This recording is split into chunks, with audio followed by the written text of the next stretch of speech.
Bajo el concepto barroco europeo se esconde una multiplicidad de las manifestaciones artísticas que no pueden reducirse tan solo al arte de la iglesia o del rey, y en las que el autor se pone al servicio de otros grupos, como la burguesía, o se entrega al estudio de la realidad, bodegón, pintura de género y paisaje.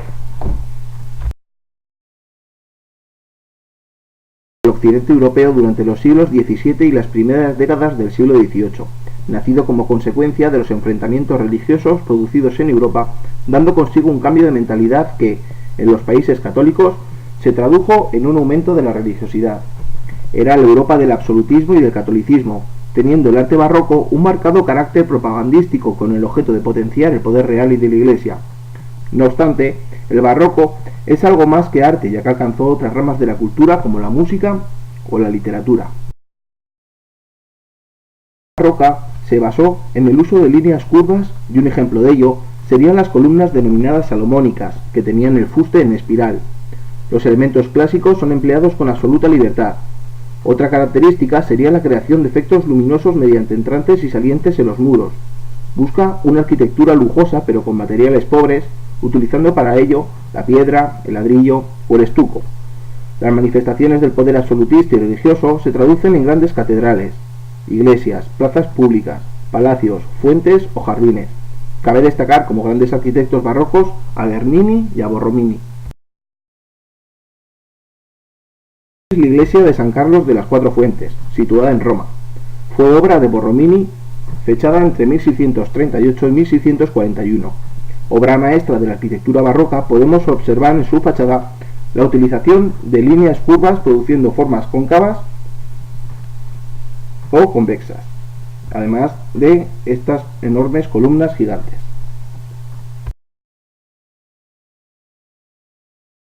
Estos jardines pertenecen al Palacio de las Tullerías en París, considerado Patrimonio Mundial por la UNESCO desde 1991. Este jardín fue abierto al público en 1667. Representa un símbolo del poder absoluto francés.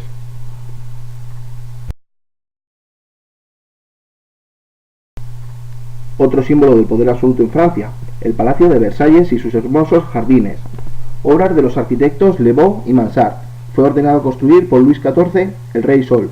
Situado en el municipio de Versalles, a las afueras de París, fue un lugar elegido por este monarca para alejarse de los problemas de la capital. Esta es la Plaza de San Pedro del Vaticano, obra de Bernini, genio del barroco italiano. Representa el poder de la Iglesia Católica en la tierra. La forma elíptica de la plaza se asemeja a unos brazos que rodean, como si fueran rodeando la cristiandad. La parte superior de la balaustrada está formada por 140 figuras de santos.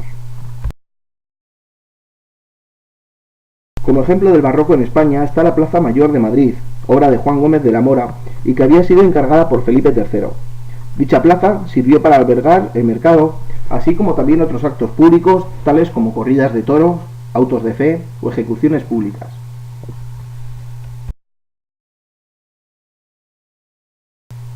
En la parte izquierda tenemos la Catedral de San Pablo de Londres, obra de Wren. Representa para el anglicanismo lo que el Vaticano era para el catolicismo, cuya plaza sirvió también de inspiración para el arquitecto inglés. La fachada del obradoiro de la Catedral de Santiago de Compostela es también un ejemplo del barroco religioso en España. Se ha convertido en símbolo de la catedral y el de Santiago de Compostela. Fue obra de Casas Novoa. Las características principales de la escultura barroca: en primer lugar, las manifestaciones escultóricas fueron diversas como retratos, sepulcros o fuentes monumentales. Tengamos en mente la Fontana di Trevi. Aunque predominaron los temas religiosos, también existieron retratos, incluso escenas mitológicas. Frente al idealismo renacentista, el barroco apuesta por el realismo, reflejando en cada obra el estado anímico, físico y carácter personal del protagonista, buscando de esta manera la expresividad. Se intenta buscar también una sensación de movimiento, de algo instantáneo, y, por supuesto, jugarán mediante el pliego de las ropas a representar los contrastes de luces y sombras. Bernini fue el gran genio escultórico barroco. A la izquierda tenemos el David de Bernini, que constituye la antítesis perfecta de su homónimo de Miguel Ángel. Mientras que el del Renacimiento está en una posición de reposo, el de Bernini muestra una torsión del cuerpo que evidencia un momento de máxima tensión al disponerse a disparar la honda contra Goliat. En la escultura de Apolo y Dafne combina sutilmente la belleza idealizada de lo clásico con el precipitado movimiento barroco y también la ruptura del estatismo renacentista con la libre expresión de los sentimientos.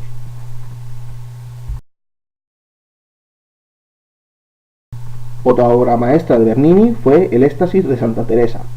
Tiene un sentido teatral con el ángel en el momento de clavar la fecha a la santa. El sutil contraste entre la textura de los materiales evidencia el virtuosismo técnico alcanzado por Bernini. Otro aspecto a destacar es el tema de la iluminación, en forma de haz de luz vertical, potenciando los contrastes y siendo un elemento clave del conjunto. Esta imagen corresponde a un paso de Semana Santa del escultor murciano Francisco Salcillo, considerado más representativo imaginero del siglo XVIII español y uno de los grandes del barroco. Su obra es exclusivamente religiosa y es un ejemplo de la transición del barroco al rococó y al neoclasicismo. Muy recomendable su museo en Murcia.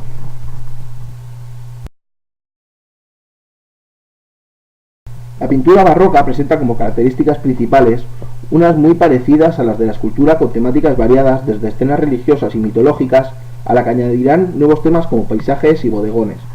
Las figuras dejan de representarse idealizadas siendo muy realistas con gran expresividad.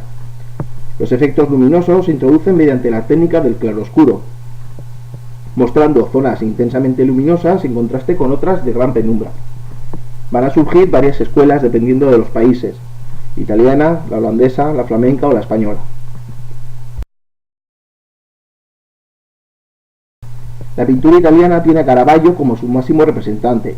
En esta obra, La vocación de San Mateo, pintada en 1601, se aprecian las innovaciones llevadas a cabo por el artista con modelos naturalistas y juegos lumínicos novedosos, quedando el cuadro con dos zonas muy estudiadas. La parte superior casi vacía y oscura solamente decorada con una ventana y una luz dorada que penetra, y además en la parte inferior la zona de acción donde se representa el cuadro. La escuela holandesa tiene en Rubens uno de sus maestros. En esta obra mitológica, llena de dramatismo y de violencia, dinamismo, dramatismo, cuerpos escorzados, además de colores claros, son sus principales características. La escuela flamenca representada por Rembrandt. En esta obra, Lección de Anatomía, aparece como novedad la composición de los protagonistas en torno a un cadáver, rompiendo con el tradicional posicionamiento de las figuras alineados en fila, dando pues al cuadro mayor realismo.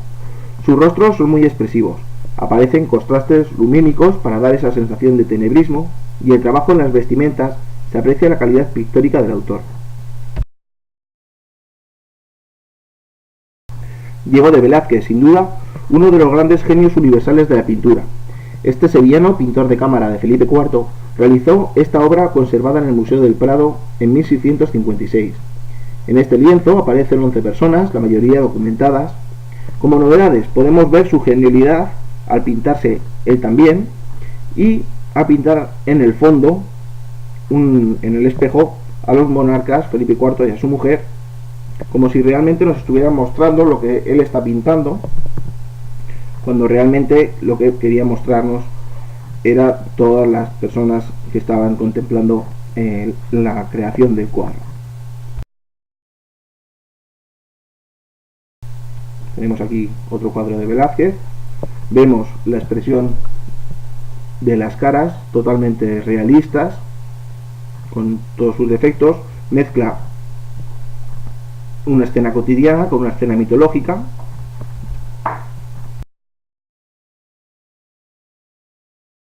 Otros maestros del barroco español son Bartolomé Murillo, que está dedicado en buena parte a la temática religiosa, como muestra su Virgen con el niño. La postura serena de la Virgen contrasta con el movimiento esforzado del niño, rompiendo así con la composición piramidal. Una novedad serían las expresiones de los personajes, mirando al espectador, creando así un prototipo de devoción popular en el que se destaca la amabilidad de los gestos, que ya vimos en el arte gótico con la Virgen Blanca de Toledo. No sé si os acordaréis. Los tonos son brillantes, dando elegancia a la composición y destacando la belleza idealizada de la Virgen María.